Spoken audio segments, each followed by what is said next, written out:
भारत में सेवा करने वाले ब्रिटिश अधिकारियों को इंग्लैंड लौटने पर सार्वजनिक पद जिम्मेदारी नहीं दी जाती थी। तर्क ये था कि उन्होंने एक गुलाम राष्ट्र पर शासन किया है जिसकी वजह से उनके दृष्टिकोण और व्यवहार में फर्क आ गया होगा। अगर उनको यहाँ ऐसी जिम्मेदारी दी जाए तो वह आज़ाद ब्रिटिश नागरिकों के साथ भी उसी तरह से ही व्यवहार करेंगे। इस बात को समझने के लिए नीचे दिया गया वाक्य जरूर पढ़ें। एक ब्रिटिश महिला जिसका पति ब्रिटिश शासन के दौरान पाकिस्तान और भारत में एक सिविल सेवा अधिकारी था। महिला ने अपने जीवन के कई साल भारत के विभिन्न हिस्सों में बिताए। अपनी वापसी पर उन्होंने अपने संस्मरणों पर आधारित एक सुंदर पुस्तक लिखी। महिला ने लिखा कि जब मेरे पति एक जिले के डिप्टी कमिश्नर थे तो मेरा बेटा करीब 4 साल का था और मेरी बेटी 1 साल की थी। डिप्टी कलेक्टर को मिलने वाली कई एकड़ में बनी एक हवेली में रहते थे। सैकड़ों लोग डीसी के घर और परिवार की सेवा में लगे रहते थे।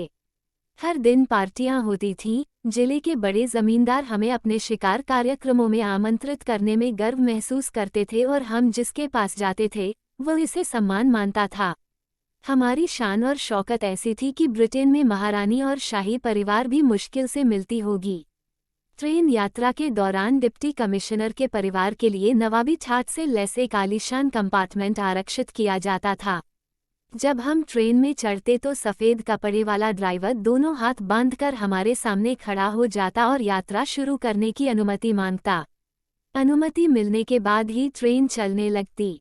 एक बार जब हम यात्रा के लिए ट्रेन में सवार हुए तो परंपरा के अनुसार ड्राइवर आया और अनुमति मांगी।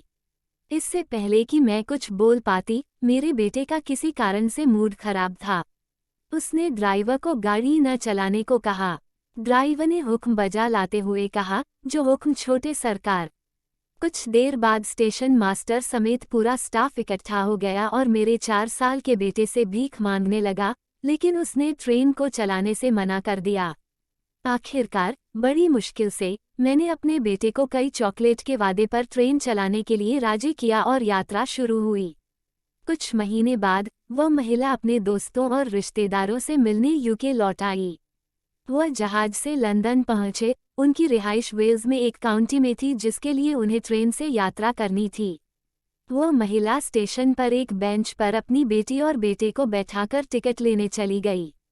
लंबी कतार के कारण बहुत देर हो चुकी थी, जिससे उस महिला का बेटा बहुत परेशान हो गया था।